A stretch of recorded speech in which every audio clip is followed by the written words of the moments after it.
মাত্র কয়েক পিস পাউরুটি দিয়ে এত মজার নাস্তা বানানো যায়, না দেখলে অথবা না বানিয়ে খেলে কারোর বিশ্বাসই হবে না। এটা এক ধরনের কাবাব বলা যেতে পারে। ইভিনিং স্ন্যাক্সের জন্য অথবা পোলাওয়ের সাথে কেউ কাবাব হিসাবেও সার্ভ করতে পারেন। এখানে আমি কয়েকটা আলু ম্যাশ করে নিয়েছি, তারপরে দিয়েছি মরিচ, লবণ, একটু জিরা গুঁড়া, কর্নফ্লাওয়ার আর পেঁয়াজ কুচি দিয়েছি। কেউ চাইলে কাঁচামরিচ কুচি দিতে পারেন।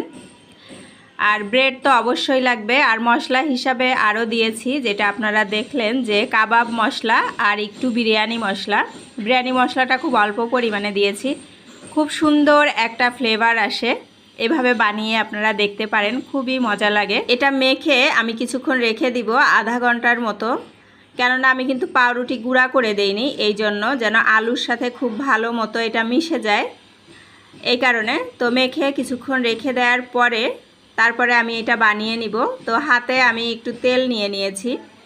আগের থেকে কিন্তু আমার এই মিশ্রণটা অনেকটাই একটু আঠালো হয়েছে আর কি। এখন বানাতেও কিন্তু খুব ইজি হবে। আর আমি এখন আমার পছন্দ মতো শেপ দিয়ে বানিয়ে নিব। আর আমরা তো কাবাব বলতে আসলে এইরকম গোল শেপটাই বুঝি, তো আমি এইভাবেই বানিয়ে নিচ্ছি। আর আমি যেহেতু ইভিনিং স্ন্যাক্সের জন্যই বানাচ্ছি, তো আমি এভাবেই গোল গোল বানিয়ে নিলাম। আর এখন প্যানে তেল দিয়ে দিয়েছি। তেলটা গরম হয়ে গেলে এগুলা একে একে ছেড়ে দিব।